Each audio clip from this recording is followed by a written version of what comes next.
চলো আমি তার কবরে যাব। আল্লাহ যে বলছে বান্দা, আল্লাহ যে জানাচ্ছেন বান্দার সঙ্গে যে অঙ্গীকার করেছে, চলো আজকে যুবকের কবরে আল্লাহ জান্নাত দিয়েছে কিনা আমি দেখতে যাব। চলো আজকে জিজ্ঞেস করে এসেছি।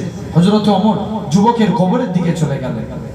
মুসলমান ঘরের ছেলে মেয়েরা, বাবা তরুণেরা, ও যুবকেরা, ও নবীর প্রেমিকেরা, যুবক ছেলেরা, এরকম ভাবে আল্লাহ নবী সাহাবী হযরত ওমর রাদিয়াল্লাহু তাআলা আনহু হুজুর আমার যুবকের কবরের পাশে চলে গেলেন। কবরের পাশে গিয়ে প্রথমবার সালাম দিলেন, আসসালামু আলাইকুম ইয়া আলাল কবর। প্রথমবার সালাম দিলেন, কোন আওয়াজ আসলো না। দ্বিতীয়বার সালাম দিলেন, আসসালামু আলাইকুম ইয়া আলাল কবর। দ্বিতীয়বারও কোন আওয়াজ আসে না।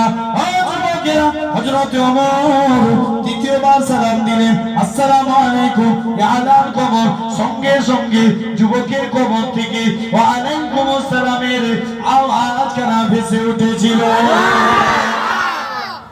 হযরত যুবক হযরত ওমর রাদিয়াল্লাহু তাআলা আনহু হুজুর আমার কি জানিয়েছিলেন, ও বাবা যুবক, ও বাবা যুবক, বলো তো দেখি দুনিয়ার জমিনে আমার আল্লাহ কি তোমার সঙ্গে যে অঙ্গীকার করেছে এই অঙ্গীকার কি ভঙ্গ করেছে?